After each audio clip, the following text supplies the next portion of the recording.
Hello everyone, কী অবস্থা সবার? কেমন আছেন গাইস? আশা রাখি খুবই ভালো আছেন। আমাদের অবস্থা মোটামুটি চলতেছে, ভালো না খারাপও না, এই আর কি। আজকে সিটির দিকে একটা কাজ ছিল, তাই ফ্লোরার বাবা, আমি আর ফ্লোরা চলে এসেছি। ফ্লোরার বাবা অবশ্য তার কাজ আছে, সে থেকে যাবে, আমি আর ফ্লোরা ব্যাক করব পরে। তো একটু সকাল সকাল যেহেতু কাজ আছে সেহেতু একটু সকাল সকালই এসেছি। তো মেলবোর্ন সেন্ট্রালে ঢুকেছি। এখানে এর আগে মাঝে সাঝে আসা হয়েছে, কিন্তু ওইভাবে না। যাই হোক, আজকে যেহেতু কাজটা আমার খুব তাড়াতাড়ি শেষ হয়ে যাবে, তাই হচ্ছে একটু ঘুরে ঘুরে দেখব। আর আমার হচ্ছে 9টার দিকে কাজ, 9:30 দিকে গেলেই হবে। তো ফ্লোরার ড্যাডি বলতেছে এখানে যে ক্লকটা আছে এটা প্রতি ঘন্টায় ঘন্টায় খুব সুন্দর একটা মিউজিক বাজে, আর হচ্ছে একটা পাখি কি একটা বের হয় আর কি। যাই হোক, ঘরের ভিতর মানে ঘড়ির ভিতর থেকে, চলো দেখবে। তো এইটা দেখার জন্য নাকি অনেকেই আসে, অনেকে আসে। এবং আমি আসলে পরে দেখতে পেলাম আসলেও অনেক লোক দাঁড়ানো থাকে এটা শুধু দেখার জন্য। তো প্রতি ঘন্টায় ঘন্টায় এরকমই আর কি ঘড়িটা আর কি শো করে। যাই হোক, ফ্লোরামণি সেই খুশি আজকে, সে যেহেতু ট্রেনে করে আসতে পেরেছে তার জন্য আরও বেশি খুশি। তার খুশির কারণ হচ্ছে এইগুলাই, সে ঘুরবে, দৌড়াবে, এই অবস্থা।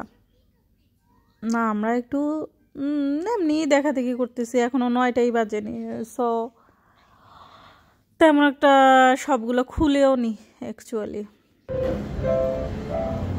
ফ্লোরা একটা পিয়ানো পেয়েছে, সে বাজানো শুরু করেছে। ফ্লোরার ড্যাডি জিজ্ঞেস করে তুমি কি শিখতে চাও, ডান্স নাকি পিয়ানো? সে বলে ডান্স শিখতে চায়।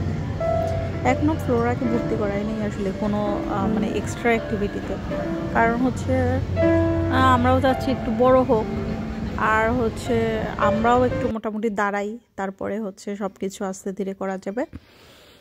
সব কিছুর জন্যই ওয়েট করতে হয়। হ্যাঁ, ভালো কিছু পাওয়ার জন্য একটু তো ওয়েট করতেই হবে। কি সুন্দর দেখাচ্ছে না? আরে বাবা, এটা নাকি আগে একটা ফ্যাক্টরি ছিল। কিসের ফ্যাক্টরি ছিল আমি জানি না। ওই যে এইদিকে যে এই যে বিল্ডিংটা দেখা যায়, এই বিল্ডিংটা একটা ফ্যাক্টরি ছিল। এই যে এই বিল্ডিংটা পরে আর কি পুরো জায়গাটা নিয়ে মেলবোর্ন সেন্ট্রাল হয়েছে। দেখার মতো। দেখো এই পেন্টিংটা কি সুন্দর লাগতেছে না? ফ্লোরার ড্যাডি প্রতিদিন দেখে বলে এইগুলোর কি ভিডিও করো? আমি বলি করি। বলে কি মানুষ হাসবো, তুমি যে এইসব ভিডিও করো এইসব দেখলে মানুষ হাসবে। আমি বলি কি এমন করতে পারি? ঠিক আছে, হাসলে হাসবে, আমার ভালো লাগে আমি একটু করি। যার ভালো লাগে না, যার হাসি পাবে সে দেখবে না ভিডিও, তাই না? হাসাহাসির কিছু নাই, ঠিক আছে?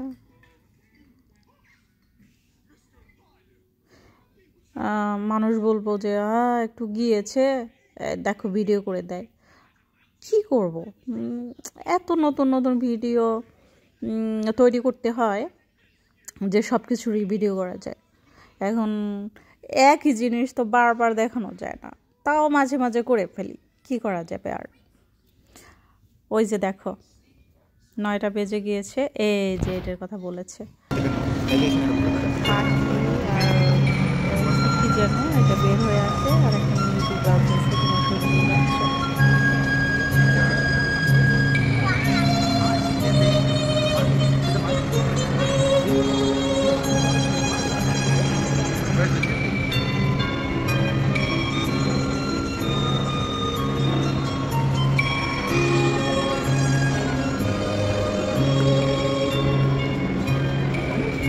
বাবা ছায়া দেয়।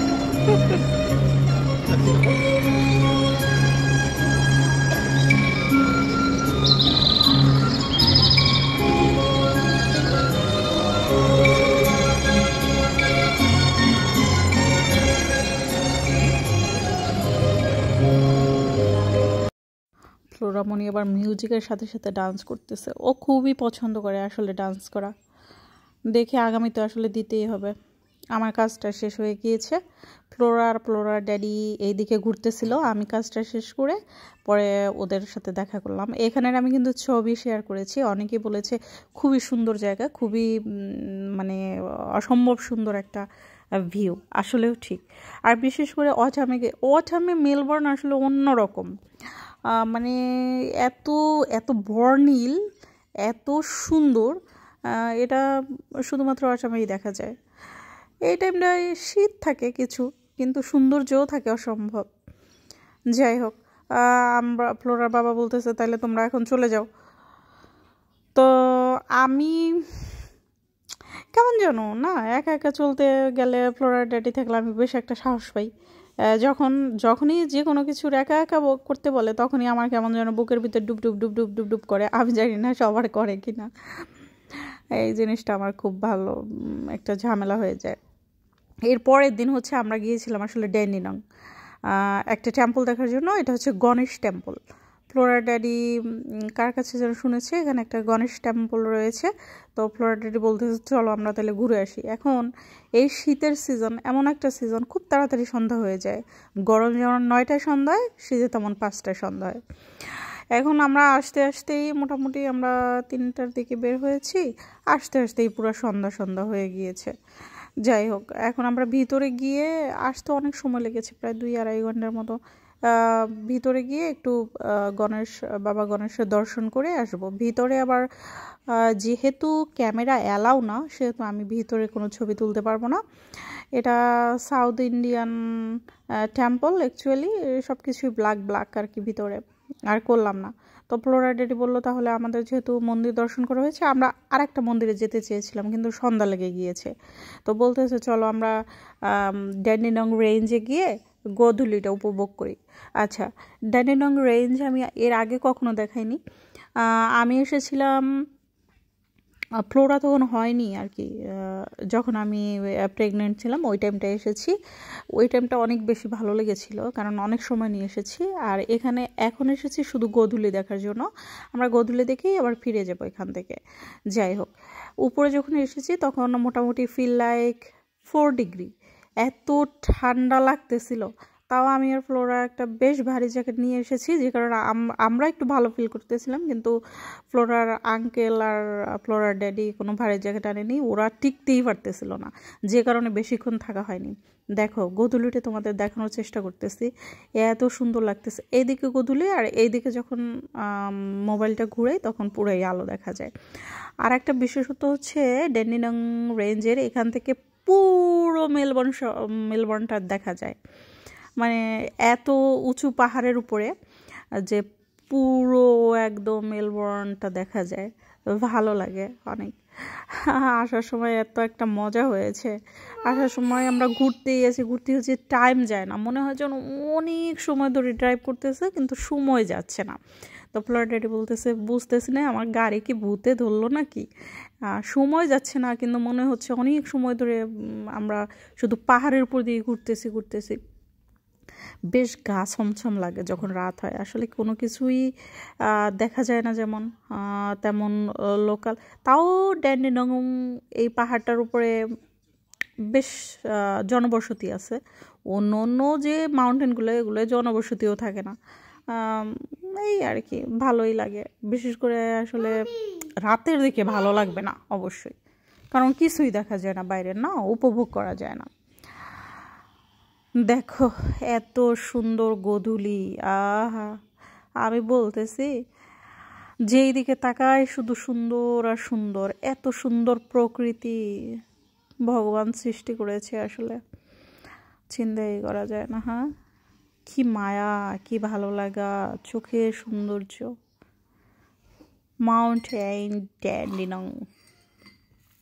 ড্যান্ডিনংয়ে আসে না ঘুরতে এমন ট্যুরিস্ট বা ভিজিটর পাওয়া খুব দুষ্কর, কারণ এটা মোস্ট পপুলার ভিজিটিং প্লেস আর কি, সবাই আসে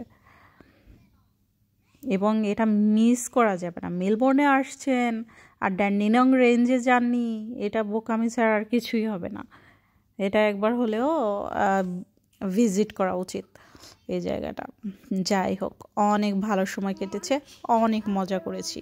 আশা রেখে আপনারাও আমাদের সাথে দেখেছেন এবং ভালো লেগেছে।